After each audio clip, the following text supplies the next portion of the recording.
You're absolutely right. It shouldn't be that way. The principle of treating all workers with dignity and respect, regardless of their employment status, is fundamental. When companies rely heavily on a temporary workforce, but then subject those workers to conditions that are less favorable or even harmful, it raises significant ethical and practical concerns.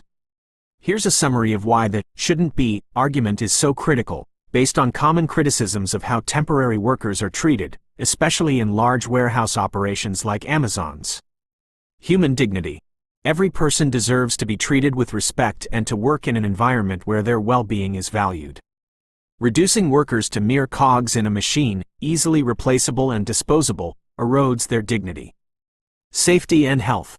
Temporary workers often face the same, or even greater, pressure to meet quotas, yet may have less training, fewer protections, and less recourse if they are injured or experience burnout.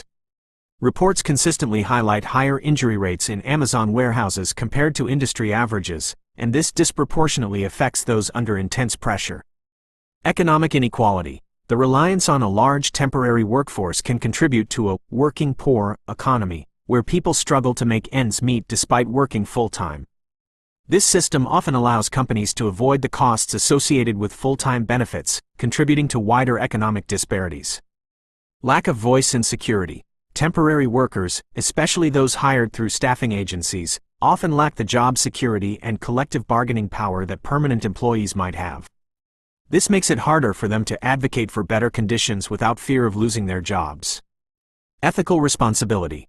Large corporations like Amazon, with immense resources and influence, have a moral and ethical responsibility to ensure fair and safe working conditions for everyone who contributes to their success, directly or indirectly. Their business model should not come at the expense of worker well-being. Long-term impact. High turnover, burnout, and injuries have long-term costs not just for the individuals affected, but also for society, e.g., healthcare costs, lost productivity, social safety nets. While companies may argue that temporary workers provide necessary flexibility for peak seasons, the way these roles are structured and the conditions under which they operate are frequently criticized for creating a two-tiered system that disadvantages the temporary workforce. The argument that, if you pay someone to do work for your warehouse, they should be treated right, is a powerful and widely supported principle.